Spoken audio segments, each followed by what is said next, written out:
Naantig ang puso ng mga netizen sa kwento ng isang abogado at isang magtataho sa UP Diliman.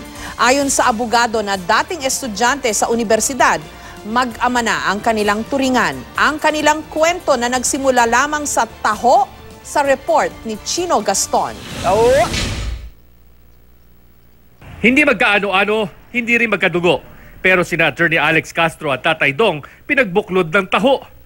Viral ngayon sa internet ang kanilang istorya matapos i-post ni Attorney Alex na dating estudyante ng UP Diliman. Kwento niya, first year pa lang siya noon nang magkakilala sila na magtatahong si Tatay Dong. Araw-araw daw silang nagkikita noon hanggang sa malaman daw ni Tatay Dong na pumapasok si Alex nang walang laman ang tiyan.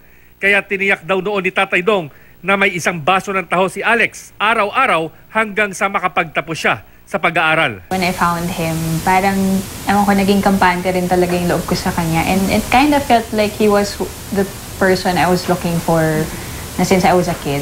Sobrang talaga nakakabuo, I guess, sa pakiramdam. Isang araw nga raw, noong December 2009, umuulan daw noon at walang jacket si Alex. Pero kasabay ng iniabot na taho, ibinigay raw ni Tatay Dong ang kanyang kaisa-isang jacket. Batid ni Alex na malaking bahagi si Tatay Dong ng kanyang karanasan sa UP. Kaya nag-uumapaw ang pasasalamat niya rito.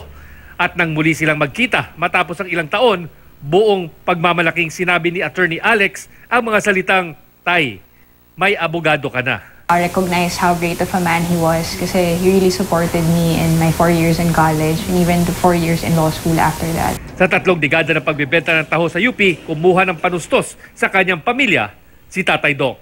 Super na proud po talaga. Saka isa pa, nagpapasalamat din po ako sa kanya. Kasi pag tinatawag niya po ako talagang tatay, maligaya na ako eh. Chino Gaston, GMA News.